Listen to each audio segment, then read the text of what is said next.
सब नर्सें भागती हुई आई और सबने मिलकर उसे काबू करने की कोशिश की। पर सुमित्रा और अग्रेसिव होती गई और वो सब पर हमला करने लग गई। ये काली ताकतें हैं, इस पर किसी का बस नहीं होता।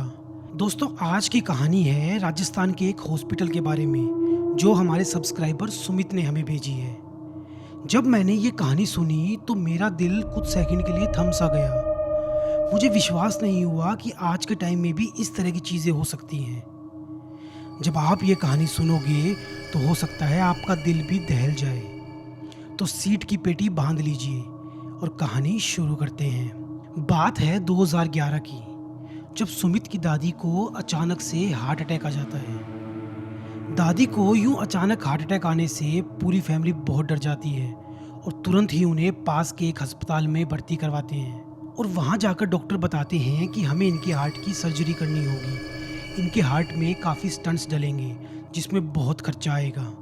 पर सुमित के पिता कहते हैं पैसे की कोई दिक्कत नहीं है, आप इनका इलाज अच्छे से करें। और अगले दिन ही दादी की सर्जरी होती है। सर्जरी काफ़ी सक्सेसफुल रहती है और दादी अब खतरे से बाहर थी। पर डॉक्टर का कहना था कि उनकी हालत अभी भी क्रिटिकल है, उन्हें कुछ दिन हॉस्पिटल में ही रखना होगा। पर बाकी हॉस्पिटल की तरह ही वहाँ भी एक रूल था कि पेशेंट के साथ सिर्फ एक ही मेंबर रुक सकता है। तो ये बात सुनकर सुमित की माँ सुमित्रा आगे आई। बोली, दादी के साथ मैं रुक जाऊंगी। दादी के साथ एक लेडीज का होना जरूरी था जो उनकी देखभाल कर सके। तो इसके लिए सभी फैमिली मेंबर्स राजी हो गए।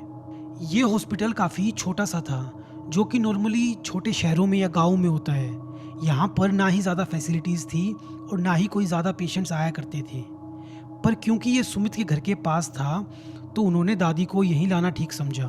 पर इस हॉस्पिटल का जो पिछला हिस्सा था वो बंद था। नर्स ने बताया था कि पिछले हिस्से में किसी की एंट्री अलाउड नहीं है, इसलिए हमने उसे परमानेंटली बंद कर दिया है। सुमित की माँ को पहले तो ये चीज़ बड़ी अजीब लगी कि ये पहले ही छोटा सा हॉस्पिटल है, उसमें भी तुमने पिछले हिस्से को बंद कर दिया है। पर फिर उन्होंने इस चीज़ को इग्नोर किया और दादी की सेवा में लग गई। दिन के समय तो सुमित की फैमिली के सभी मेंबर्स दादी से मिलने आया जाया करते थे, पर रात के समय सिर्फ सुमित की दादी और उसकी माँ ही हॉस्पिटल में होते थे। आज देर रात को सुमित की माँ वॉशरूम जाने के लिए उठी, पर जब वो बाहर आई तो उसने देखा वॉशरूम में ऑलरेडी कोई था। सुमित्रा ने कुछ टाइम वेट भी किया, पर जब उससे प्रेशर कंट्रोल नहीं हुआ तो वो दूसरा वॉशरूम ढूंढने यहाँ से वहाँ भागी और भागते भागते हॉस्पिटल के पिछले हिस्से में चली गई, जिस हिस्से में नर्स ने जाने से साफ मना किया था। सुमित्रा सीधा अंदर गई और उसे सामने ही वॉशरूम दिखा और वो सीधा वॉशरूम के अंदर चली गई। कुछ देर बाद सुमित्रा वॉशरूम से बाहर आई और चुपचाप दादी के पास आकर सो गई। अब अगले दिन जब सुमित अपनी दादी से मिलने हॉस्पिटल आता है तो वो देखता है उसकी माँ का स्वभाव कुछ बदला बदला सा है। ना ही उसकी माँ उससे ठीक से बात कर रही है और ना ही उसकी तरफ देख रही है। उसने अपनी माँ से पूछना भी चाहा कि माँ सब सही है ना, आपकी तबीयत तो ठीक है ना, पर उसकी माँ ने कोई जवाब नहीं दिया। वो चुपचाप अपने काम में लगी रही। तो सुमित को भी लगा कि हो सकता है माँ काम में बिजी हो, मुझे उन्हें डिस्टर्ब नहीं करना चाहिए। तो वो कुछ देर दादी के पास बैठता है और फिर वहाँ से चला जाता है। सुमित बताता है कि अगले कुछ दिनों में माँ का बिहेवियर बिल्कुल चेंज हो चुका था। अब वो सबके साथ बहुत ही अजीब तरीके से बिहेव करती थी। दादी ने बताया कि सुमित्रा रात को 2 बजे उठकर बैठ जाती है और आगे पीछे हिलती रहती है। दादी बोली, मैंने उसे आवाज़ भी लगाई कि सुमित्रा सब सही है ना, कुछ चाहिए क्या? पर सुमित्रा ने कोई जवाब नहीं दिया, बस आगे पीछे हिलती रही। दादी ने ये बात अगले दिन सब घर वालों को भी बताई तो सब यही बोले कि हो सकता है सुमित्रा आपको लेके काफ़ी टेंशन में होगी और उसे रात को नींद नहीं आती होगी, कोई बात नहीं। और उन्होंने ये सब बोलकर टाल दिया। अब सुमित नोटिस कर रहा था कि डे बाय डे उसकी माँ काफ़ी पतली होती जा रही थी। उसकी माँ ने खाना खाना छोड़ दिया था, वो सिर्फ पानी पिया करती थी। सुमित्रा 5 लीटर की पानी की बोतल एक बार में ही पी जाया करती थी। एक बार के लिए तो सुमित भी अपनी माँ को ऐसे देखकर डर गया। उसको अपनी माँ की चिंता सताने लगी, पर वो कुछ नहीं कर सकता था। सुमित्रा की आवाज़ अब पहले से भारी होती जा रही थी, मानो सुमित्रा नहीं, उसके अंदर से कोई मर्द बात कर रहा हो। पर सबको यही लगता था कि शायद उसका गला खराब होगा, तो सब इसे इग्नोर करते थे। पर एक दिन जब सुमित अपने पिता के साथ हॉस्पिटल गया तो उसने देखा दादी बहुत डरी हुई थी। दादी ने बताया, कल रात मैंने जब बहू से पानी मांगा तो वो मुझे घूरती रही। मेरे कई बार रिक्वेस्ट करने पर भी उसने मुझे पानी नहीं दिया, और जब मैं खुद उठकर पानी लेने लगी तो उसने पानी की बोतल मुझसे छीन ली और सारा पानी खुद ही पी गई, और फिर मुझे देखकर जोर जोर से हंसने लगी। दादी की ये बात सुनकर सुमित के पिता बहुत गुस्सा हो गए और गुस्से में सुमित्रा के पास गए और उसे डांटना शुरू किया। तभी अचानक सुमित्रा बहुत जोर से चिल्लाई और एक धक्के के साथ उसके पिता को दूर फेंक दिया, और सुमित के पिता दूर जाकर गिरे। पर इस मोमेंट में जब उन्होंने सुमित्रा की आंखों में देखा तो वो बोले, ये मेरी सुमित्रा नहीं है, ये कोई और औरत है, ये मेरी बीवी हो ही नहीं सकती।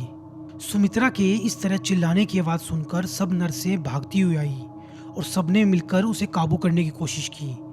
पर सुमित्रा और अग्रेसिव होती गई और वो सब पर हमला करने लग गई। पर जैसे तैसे सबने मिलकर सुमित्रा को काबू किया और डॉक्टर ने उसे इंजेक्शन लगाकर सुला दिया।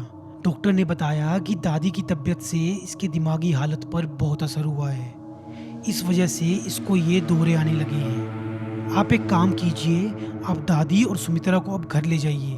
अब ये घर पर रेस्ट करेंगी तो ही इनके लिए अच्छा होगा। और डॉक्टर की बात मानकर उन्होंने दादी को हॉस्पिटल से डिस्चार्ज करवाया और माँ और दादी को अपने साथ घर ले गए। पर घर जाने के बाद हालात बद से बदतर होते गए। अब सुमित की माँ पूरे दिन चिल्लाती रहती थी। उसने खाना पीना सब छोड़ दिया था। जो भी उसके सामने जाता वो उस पर टूट पड़ती। सुमित के पिता ने उससे कई बार बात करने की कोशिश की पर कोई फायदा नहीं हुआ। तो वो सुमित को बोले, बेटा तुम जाओ और भाग कर एक रस्सी लेकर आओ। सुमित एक रस्सी लेकर आया और सब लोगों ने मिलकर सुमित्रा को बेड से बांध दिया। अब वो पूरे दिन सुमित्रा को रस्सी से बांध कर रखते थे। अगर 1 मिनट के लिए भी रस्सी खुल जाती तो वो घर वालों के साथ साथ खुद पर हमला करना शुरू कर देती। कभी वो दीवार से सर मारती या कभी नुकीली चीज़ों से अपने हाथ पे काटना शुरू कर देती। उसकी ऐसी हरकतों से सबका दिल दहल चुका था। उन्हें समझ नहीं आ रहा था कि आखिर सुमित्रा को हुआ क्या है। सुमित बताता है कि मैंने ज़िंदगी में पहली बार अपने पिता को रोते हुए देखा। मेरे पिता रात में कोने में चुपचाप रो रहे थे और जब मैं उनके पास गया तो उन्होंने अपने आंसू पोंछ लिए और बोले, बेटा तुम टेंशन मत लो, सब सही हो जाएगा। पर फिर एक दिन स्टाफ नर्स उसकी दादी का हालचाल जानने उनके घर पर आई। जब वो घर पर आई तो उसने सुमित्रा की जोर जोर से चिल्लाने की आवाज़ें सुनी। तो उसने पूछा, ये क्या हुआ इसकी माँ को? तो सब लोग गुमसुम बैठे रहे। किसी के पास उसके इस सवाल का जवाब नहीं था। सुमित की माँ किसी दूसरी भाषा में कुछ बोले जा रही थी जो किसी की भी समझ से बाहर था। पर जब नर्स ने उसकी माँ की आवाज़ सुनी तो उसके रोंगटे खड़े हो गए। वो बोली, ये मराठी में बात कर रही है। वो बोली, मैंने पहले महाराष्ट्र में जॉब की है तो मुझे मराठी कुछ कुछ समझ में आती है। ये बोल रही है कि मैं इसे साथ लेकर जाऊंगी, ये अब मेरी हो गई है। पर घर वालों को कुछ समझ नहीं आया तो उन्होंने नर्स से इसका कारण पूछा। पहले तो वो बताने में हेजिटेट कर रही थी, पर फिर उसने हिम्मत करके बताया। वो बोली, सुमित्रा हॉस्पिटल के उस हिस्से में चली गई होगी जहाँ जाने से हमने साफ मना किया था। उसने बताया कि कुछ साल पहले हॉस्पिटल में आग लग गई थी और एक मराठी नर्स जो कि पिछले कमरे में ड्यूटी पर थी वो आग में झुलसकर मर गई थी। हॉस्पिटल में कोई भी फायर एग्जिट नहीं था क्योंकि ये हॉस्पिटल इलीगल तरीके से बनाया हुआ है। तो मीडिया के सवालों से बचने के लिए इस केस को रफा दफा कर दिया गया था और कभी भी हॉस्पिटल ने उस नर्स की मौत की जिम्मेदारी नहीं ली और ना ही उसके शव को उसके घर वालों को दिया। और माना जाता है कि उस नर्स की आत्मा आज भी तड़प रही है और वो उसी हिस्से में है। सुमित्रा से पहले वो और भी बहुत सी औरतों के ऊपर आई है। जिस पर भी वो आई है उसे अपने साथ लेकर गई है। वो किसी को जिंदा नहीं छोड़ती। और अब सुमित्रा की बारी है। नर्स की बात सुनकर सुमित के पिता की आंखों से आंसू आने लगे।